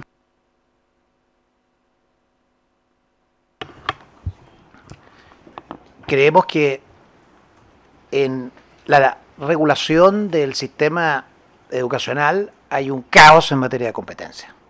Hay una cantidad enorme de regulaciones que, de acuerdo al artículo 19, número 11, en el inciso respectivo, corresponden a una ley orgánica constitucional, que están en leyes ordinarias. Creo que ha ocurrido esto también en educación escolar, creo que ocurre en piezas de legislación independiente y desde luego creo que ocurre acá. Es decir, cuando se trata, sabemos que el 19 número 11 habla de los requisitos objetivos, habla de los estándares básicos en que la libertad de enseñanza debe ejercerse. ¿Cómo es posible que todos estos requisitos objetivos de general aplicación que exige nuestra Constitución comiencen a repartirse en leyes que no se tiene la tramitación especial, de acuerdo al artículo 65 y 19, número 11, de una ley orgánica constitucional. ¿Cómo es posible que comiencen a incluirse también en glosas presupuestarias o en leyes de presupuesto que naturalmente no tienen ni el quórum ni los controles específicos de la ley orgánica constitucional, que es el control forzoso de este tribunal y que es también en casos especiales, cuando tienen que ver con jurisdicción, la intervención de la Corte Suprema? Lo que pasa, señoría, es que estamos acostumbrados a que este principio de competencia de alguna forma se relaja al punto de hacerse desaparecer. Yo pienso que en el caso que usted señala, en la última glosa, naturalmente está dentro del artículo 19, número 11, como ley orgánica constitucional. Y si así es, naturalmente tenemos un problema con el artículo 7. Ni la ley ni autoridad alguna podrá atribuirse otro derecho o atribuciones que aquellos que le hayan sido especialmente y expresamente conferidos por la Constitución y las leyes. Y la infracción a esto produce una nulidad. ¿Quién está interesado en declarar esta nulidad? Y como la magistrado solicita las alegaciones respecto a esto, naturalmente el tribunal, cuando conoce en un requerimiento especial como este, una ley orgánica constitucional establecerá los requisitos mínimos que deberán exigirse en cada uno de los niveles de enseñanza básica y media, señalar las normas objetivas y de generar la aplicación que permita al Estado velar por su cumplimiento. Creemos que esta referencia al inciso final del 1911 es muy amplia. Hemos debido enfrentar críticas que las leyes orgánicas constitucionales tienen maniatado al sistema legislativo. Eso es una cosa, ¿ya? Y otra cosa es que ya nadie se acuerda que existe una ley orgánica constitucional dispuesta por la Constitución en el artículo 19, número 11. Creemos que muchos de estos temas que hemos venido planteando, este cambio paradigmático que está en las glosas respectivas, no solo en la última glosa 19, sino también en la glosa número 4, son parte de los requisitos básicos. Y creemos que corresponden naturalmente a una ley orgánica constitucional su correcta tramitación. Abogado Veloso. Sí, excelentísimo presidente. No sé si entendí totalmente bien la pregunta, pero simplemente diría dos cosas. La impugnación de la glosa 19, que tiene que ver con la información, y la glosa 04, en realidad lo que viene, particularmente la glosa 19, está así en las anteriores glosas, ¿no? O sea, no hay una modificación en aquello. Eso por empezar. Ahora, el colega ha dicho es inconstitucional porque es inconstitucional. Entonces yo me remitiría y diría es constitucional porque es constitucional. Porque yo no entiendo cuál sería el argumento. No está señalado un argumento. Que por lo demás es algo de todo el requerimiento. O sea, si es inconstitucional no tendría que decir porque vulnera tal artículo y vulnera tal artículo por tal cosa. Y este es el razonamiento. Tiene que haber un razonamiento. Si hay un principio de pensar, ¿no es cierto?, de sostener que tiene presente el tribunal de que las normas son constitucionales. Entonces, para sostener que son inconstitucionales, por lo menos hay que dar un argumento, que en este caso no se ha dado. Entonces, simplemente digo, es constitucional. Muy bien. Ministro Romero. Gracias, presidente. El ministro Gonzalo García le pidió a la abogada Veloso que se refiriera al juicio de igualdad en relación a las instituciones de educación superior no universitaria. Yo quiero pedir que el abogado Fermandoa argumente sobre el particular. Señor ministro, sobre el juicio de igualdad. Señoría, creemos nosotros que los centros de formación técnica están arbitrariamente tratados en estas glosas. Y están arbitrariamente tratados porque cuando se hace una promesa de gratuidad y se desea, no quiero calificar intenciones como si lo hace permanentemente la colega respecto de nosotros, es una promesa de gratuidad. El primer paso de esa gratuidad debe meditar muy bien los recursos con que se espera contar. Y nos asiste la convicción, sin calificar intenciones de nadie, que los centros de formación técnica e institutos profesionales han sido tratados de esa forma porque de lo contrario no hay fondos suficientes para cumplir con la gratuidad. ¿Y de qué forma han sido tratados?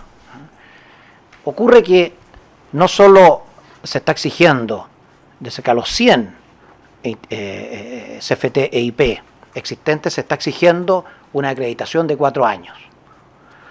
Solo 7 cumplen ese estándar. Esta es una decisión del legislador. Se está exigiendo también que se constituyan como personas jurídicas sin fines de lucro. La colega dice sí, la ley actualmente también permite eso. Claro, pero ahora resulta que lo exige como un requisito indispensable para acceder en un nuevo paradigma que se comienza a instalar en la educación superior, es decir, obliga en lenguaje constitucional. No quiero citar los fallos que hay al respecto. Por lo tanto, creemos que hay un juicio de igualdad mal aplicado, porque si los criterios fundamentales para esta igualdad son, por un lado, vulnerabilidad y por otro lado, calidad, entonces debe jugar de una forma tal que otros requisitos jurídicos no me permitan dejar a muchos estudiantes vulnerables que no van a estar en estos CFT e IP constituidos jurídicamente de acuerdo a lo que la ley permite hoy día, resulta que no van a poder acceder a la calidad. Ese razonamiento, ese criterio diferenciador, esa solución para lograr el objetivo lícito del legislador, que es la gratuidad, creemos que está mal utilizado en materia de CFT e IP, porque en paralelo, señoría, en paralelo sí existen los fondos para este CRUCH. Y este CRUCH y quiero corregir esto, este CRUCH, el problema no es si tienen o no representantes. Por ejemplo, para tomar un solo elemento, representantes estudiantiles en sus órganos colectivos de decisión, sino si los estatutos, dice el requisito que le exigen al resto, los estatutos registrados en el Mineduc recogen esa representación. Entonces, sí existen fondos para Mineduc, para el CRUCH, corrijo, y sin embargo los CFT e IP exigidos, compelidos a cambiar de naturaleza jurídica, exigidos 4 años de acreditación, cuando sabemos que al interior del CRUCH hay 3 universidades con 3, resulta que quedan fuera del sistema. Entonces el criterio diferenciador de vulnerabilidad, que es el más naturalmente importante para el objetivo del legislador, que avanzar en la gratuidad, no se cumple específicamente y especialmente respecto de estos institutos. Y quiero agregar además que hace mucha importancia en nuestra conclusión.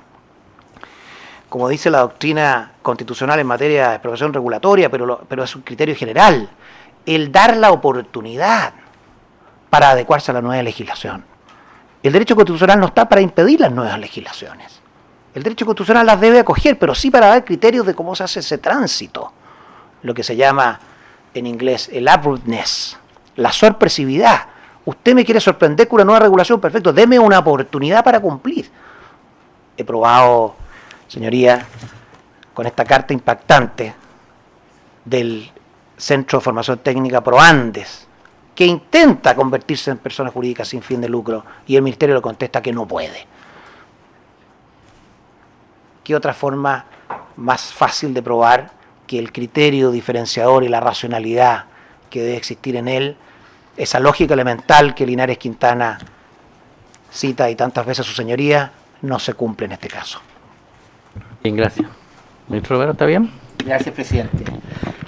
Por su intermedio, presidente, preguntarle al abogado de la parte requirente, en relación a la afirmación que hace la abogada de su excelencia, la Presidenta de la República, en relación a que el ítem tiene la política pública y la glosa es el límite al gasto. Me gustaría que se pudiera referir a eso. Y a la abogada de su excelencia, la Presidenta de la República, abogada, justificada las diferencias que usted ha hecho, ¿cuáles son los criterios de proporcionalidad que usted ve en esto? Eso, presidente. Abogado Fernando. Gracias, señor presidente. ¿Qué es lo que se impugna acá, señor presidente? El ítem gratuidad no está impugnado. Estamos impugnando las reglas que asignan esa gratuidad con infracción a los principios y normas que regulan hoy el sistema universitario de educación superior y produciendo un resultado contrario a la igualdad. O sea, son dos vertientes que conducen a la misma conclusión. si estas reglas fueran armónicas con el sistema actual, que este es un tema de apreciación, como decía, de criterio jurisprudencial, de donde el elástico de la resistencia institucional se corta. La colega nos dice en el rol número 1 es muy distinto, porque habían efectivamente 43 artículos declarados inconstitucionales. Era una reacción fuerte del Congreso, sí. Pero también en el rol 1005 fue simplemente una norma que establecía la pérdida del cargo por infracción al deber de no efectuar proselitismo político. Un solo artículo, y también fue declarado inconstitucional. Hay un punto de criterio que el tribunal tiene que encontrar.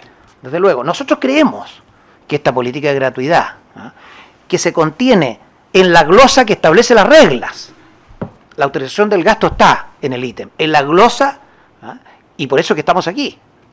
Y molestos, porque en una glosa de este tipo no se puede legislar materias tan trascendentes como las que están aquí. Entonces, lo que se impugna es todo aquello, y así ha sido seleccionado, todo aquello que contiene reglas de fondo. La colega dice, no entiendo esto de las leyes sustantivas. Bueno, ¿qué puedo hacer? Reglas de fondo. Cuando yo exijo el cambio y transformación de una naturaleza jurídica para poder acceder a un beneficio fundamental hacia el cual se va a orientar toda la educación superior en el futuro, eso es una regulación de fondo. Se puede llamar sustantiva o de otra forma. Luego, efectivamente, el ítem no está impugnado, pero estas reglas, si son intrusivas o no, es otro tema. Son las reglas que conducen a una alteración de los estándares que hoy día existen. Y obviamente no me convence, no me persuade el que me digan que como existe el CRUCH desde el año 54 y una ley en el año 64 le asignó otras tantas tareas, entonces estamos operando con las mismas categorías. No me convence. No me convence porque aquí hay una inversión del concepto y del principio. Ya los dineros no van al estudiante, la competencia por la calidad en bolsillos del estudiante. Subsidio a la demanda por un subsidio a la oferta. Es un cambio de paradigma. Bueno, eso naturalmente requiere un análisis. No lo puedo probar. El que no se da cuenta de esto, bueno, no tengo cómo persuadirlo. Gracias. Abogado Veloso. Muchas gracias. Bien, respecto del examen de proporcionalidad, bueno, lo primero que hay que señalar, y creo haberlo manifestado, pero seguramente no suficientemente claro, que la finalidad perseguida son finalidades que son legítimas desde el punto de vista constitucional. Y estas son la exigencia de calidad, así como también dar la oportunidad a personas que se encuentran no en igualdad de oportunidades que otras que tienen mayores recursos. Además de eso, no tuve ocasión de señalarlo, pero además se establece el derecho, la educación como un derecho social, y que siendo un derecho social se va otorgando con progresividad, como lo ha señalado los organismos de Naciones Unidas, particularmente el Comité de Derechos Económicos, Sociales y Culturales, de manera entonces que esos tres aspectos están reconocidos constitucionalmente por este mismo tribunal en sucesivas sentencias que ha dictado a propósito de distintas materias de educación. Eso hace entonces que el objetivo sea un objetivo legítimo desde el punto constitucionalmente legítimo. Un objetivo constitucional y un objetivo constitucionalmente legítimo. Enseguida, la forma que se ha utilizado de distinción está en la ley. Y uno podría decir, bueno, que esté en la ley ya es un parámetro que hay que superar, porque hay que explicar ya si estamos señalando que es inconstitucional esta distinción, nos estaríamos refiriendo no a una ley del 54, del 64, del 87, sino que las de hace poco, si la del CAE, la ley del CAE y la ley del fondo solidario, que es solo para el CRUCH, es reciente. Entonces esto es sucesivas leyes. Entonces eso también es importante, y es importante porque muestra que el legislador ha considerado que estas distinciones son distinciones que no son inconstitucionales. Y como señalé además, los parlamentarios requirentes son parlamentarios que apoyaron firmemente al gobierno del presidente Piñera, y el presidente Piñera hizo exactamente la misma distinción que se hace en esta glosa a través de un fondo importante que es el Fondo de Innovación de Educación Superior. Eso se estableció en 2012. Ahí estableció el requisito. Esa es la primera vez que se establece el requisito de 4 años de acreditación para las universidades no del CRUSH. Es la primera vez que se estableció eso. Y no fue un asunto que uno pudiera haber pensado mal asesorado, un problema, algo no bien pensado. Lo mantuvo 2012, 2013 y después lo mantuvo este gobierno. Se mantuvo el 2014, se mantuvo el 2015 y además esa glosa, me permite agregar, esa glosa no solo se refiere, hace esta exigencia, sino que además establece cosas bastante increíbles como el hecho de que los inmuebles que se adquieran con ese fondo van a quedar hipotecados a favor del fisco por 30 años. Eso es lo que establece esa glosa, desde el principio, desde el inicio. Y eso además se acaba de aprobar en esta ley. Entonces, toda esta distinción que hace el legislador ya muestra que se está utilizando un medio legítimo, que además yo he agregado que es razonable, y que es razonable porque las instituciones del CRUSH tienen sistemas de mejoramiento de la calidad que no tienen las otras. Y no solamente eso, sino que tienen controles que no tienen las otras. Las 3 universidades del CRUSH que tienen una acreditación de solo 3 años son estatales, y las estatales además están sometidas al control de la Contraloría General de la República. Y todas las del CRUSH deben entregar sus balances auditados, cosa que no tienen las del no-CRUSH. No tengo tiempo para mencionar todas las distinciones que hacen que exista un mayor control. Y ese mayor control tiene que ver con la calidad. Tiene que ver con, en definitiva, la seguridad que le da el Estado al estudiante de que le está financiando su educación en un establecimiento que va a permanecer en el tiempo, que no le va a ocurrir lo de la Universidad del Mar, que va a mantenerse en el tiempo y que su título va a tener un cierto prestigio, que va a poder tener un desenlace ocupacional, cuestión que también se ha referido este tribunal.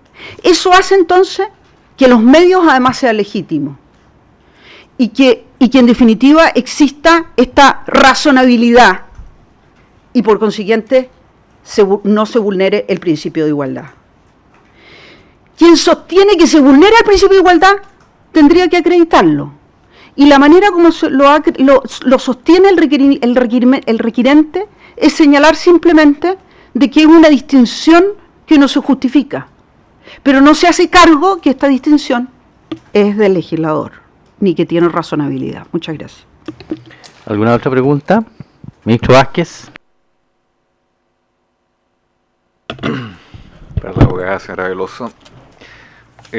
Está claro que la política de gratuidad, la política pública de la gratuidad ya está decidida, forma parte del programa de gobierno, se encuentra de alguna manera contenida ya en la propia ley de presupuesto por la vía del ítem, usted lo ha señalado, pero también ha señalado que el ítem puede implementarse con o sin glosa.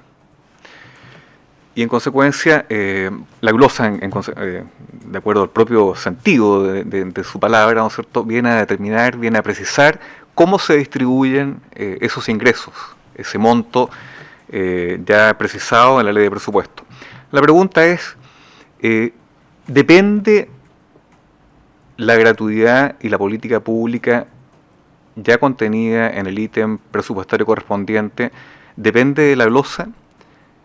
Y si no depende de la glosa, ¿cómo se distribuirían en el caso de que la glosa no prosperara?